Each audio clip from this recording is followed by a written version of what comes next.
Mentorship programme का part था, library में बैठा था इनकी। तो उसमें एक बहुत अच्छा पीयर ग्रुप के साथ मेल्स लिख रहे थे।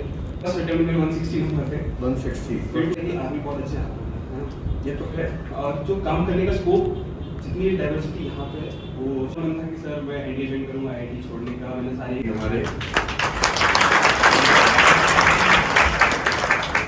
इंटीग्रेटेड मेंटरशिप प्रोग्राम 2024 और बहुत सारे और QIP वगैरह के स्टूडेंट रहे हैं। एंथ्रोपोलॉजी का ऑप्शनल है। अटेम्प्ट कौन सा था? फोर्थ था।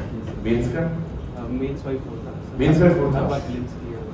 आप अपवाद इस अब तक की अपवाद देख लीजिए, फिर बताओ क्यों चौथा अटेम्प्ट देना पड़ा बच्चों को समझाओ। Hello everyone, my name is Shivam Kaur और मैं भी भिंड जिले से आता हूँ। वैसे भिंड से हो? हाँ सर। बंदूक लाए हो? वैसे सरकार वालों के पास एक बंदूक है।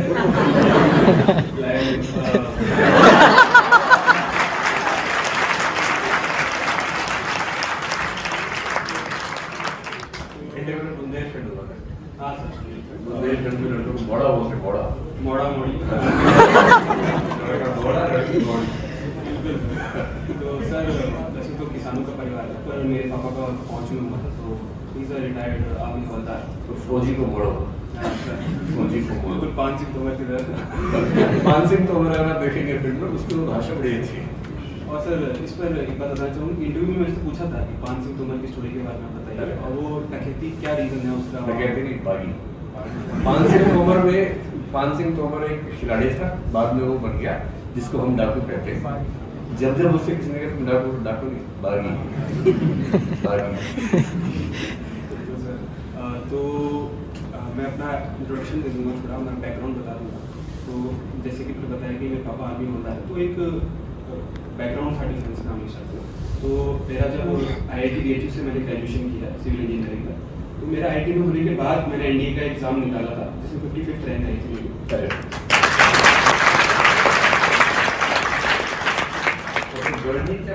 मेरा पूरा मन था कि सर मैं NDA ज्वाइन करूँगा, IIT छोड़ने का। मैंने सारी एप्लीकेशन भरने की तैयारी थी। तो पापा से बात हुई, पापा के जो CEO है, कमांडिंग ऑफिसर है, उनसे बात हुई। उन्होंने UPSC के तरफ मेरा रिजल्ट है कि जो IAS है, जो ग्राउंड लेवल पे PC लेवल पे इतनी सारी डाइवर्स फील्ड्स में अपना जो योगदान दे सकता है, क्योंकि मुझे लगता है कि आर्मी बहुत अच्छे हाथ में है, ये तो है। और जो काम करने का स्कोप, जितनी डाइवर्सिटी यहाँ पे वो शायद नहीं होती। तो इस वजह से मेरा रुझान इस तरफ ज़्यादा बढ़ा। लेकिन उसके बाद सफ़र बहुत लंबा हो गया, 8 साल लग गए, और डिग्री कंप्लीट करने के बाद मैंने तैयारी शुरू की थी। तो 4 बार फिल्म्स निकाला था मैंने, लेकिन मेंस में सर हर बार होता है। क्यों रुके बताओ? यस सर, क्यों है? जैसे मेंस में आपको पता है 9 पेपर होते हैं, तो उसमें कुछ पेपर्स होते हैं जो जिनको एक्सपेक्टर बोला जाता है। एसए का पेपर है, एथिक्स का पेपर है, और ऑप्शनल का पेपर है।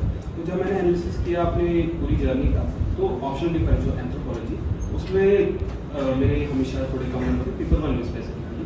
हर बार मेरा यही हुआ है कि मेंस के स्कोर में इम्प्रूवमेंट हुआ है। सर यही रीज़न था कि एंथ्रो में नंबर बताओ कितने हैं? सर फर्स्ट अटेम्प्ट में 160 नंबर थे। 160 फिर 200 में 270 एग्जैक्टली। फिर सर 200 हुए थे, फिर लास्ट टर्म में 250 हुए थे, और इस बार में 280 हो गए। हाँ सर, कितना अच्छा रैंक है तो होंगे। और सर फिर ऐसे में मेरा काफ़ी फ्लक्चुएट हुआ है मार्क्स। 120 भी आए हैं, 95 भी आए हैं। फिर अब लगता है उस पर भी थोड़ा इंप्रूवमेंट हुआ होगा। तो ग्रेजुअली मैंने यही चीज़ नोटिस करी, जो एक्सपेक्टर्स हैं आपके मेंस की प्रिपरेशन में, उन पर आपका फोकस ज़्यादा होना चाहिए, है ना। क्योंकि आप उतना टाइम डेडिकेट करके ये सब नहीं पढ़ा पाएंगे जितना आप ऑप्शनल या ऐसे या एथिक्स में पढ़ा सकते हैं। This was one learning from my side. दूसरा एक बार मैं आपको बताना चाहूँगा कि एक पीयर ग्रुप आपका बहुत अच्छा होना चाहिए। जैसे मैंने सर HTIAS के मेंटरशिप प्रोग्राम का पार्ट था, लाइब्रेरी में बैठा था इनकी। तो उसमें एक बहुत अच्छा पीयर ग्रुप के साथ मेल्स लिख रहे थे कि क्या कमी है, क्योंकि हम एक दूसरे को बहुत अच्छे से जानते थे, स्ट्रेंथ्स वीकनेस हमको पता थी, और फोकस में आपको सबसे बेस्ट जो जानते हैं वही बता पाएगा। तो वो बहुत बढ़िया लगा था मेरे को कि एक पीयर ग्रुप मेरे को बहुत अच्छा मिल गया। उसके बाद पहला मैंने इंटरव्यू इस बार दिया था, और मुझे लगता BV सर का बहुत मिला था। तो इंटरव्यू के बाहर निकलते ही मेरा मुँह लटक गया था। मुझे लग रहा था उतना अच्छा गया नहीं, बट और बाद में भी उम्मीद नहीं थी कि रिजल्ट भी इतना अच्छा आ जाएगा। मंदिर के बाहर बैठा हुआ था।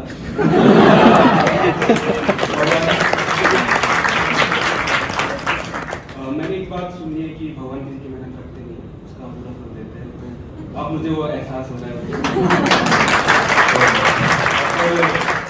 एक जो लाइन मुझे बहुत बहुत अच्छी लगती है सर कि अंधेरे को लाभ मगर अंधेरे को अनंत नहीं, गिर जाना मेरा अंत नहीं, गिर जाना मेरा अंत।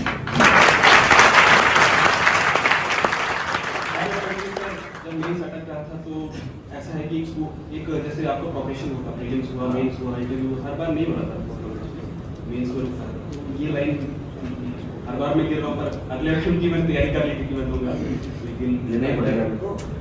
सर आईएएस मिल रहा है, मिल सकता है सर। आईएएस मिल रहा है, बधाई दीजिए फिर से।